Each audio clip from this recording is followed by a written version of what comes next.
ሁሉ ነገር የመጀመሪያ ሲሆንብህ ነገሮች እንደምታያቸው ዝም ግራ ይገባል።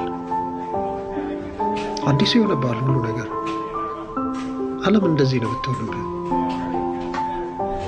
የሆነ ቦታ ትጀምራለህ አንድ ነገር ለማድረግ፣ ግን ያንን አይተህ ሁሉንም ታዝበህ ነገም እኔ እንደዚህ ሆናለሁ ብለህ ወይ ደግሞ ለምደዋለሁ ሌሎች የሚሰሩትን እሰራለሁ ብለህ በጥሩ መንፈስ ስትሄድ ለውጥ ታመጣለህ።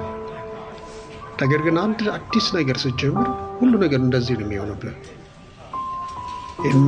ሁሉ ጨዋታው እንደዚህ ይሆንብሃል፣ ይፈጥንብሃል። ስለዚህ እንዴት ነው መጓዘው የሚለው ነገር ያስጨንቃል። አንዱ ጣራ ላይ ሲወጣ፣ አንዱ እንትን ሲል፣ አንዱ የማይቻለውን ተሸክሞ ሲራመድ፣ ሁሉም እንደዚህ ነው። ሁላችንም እንደዚህ ነው።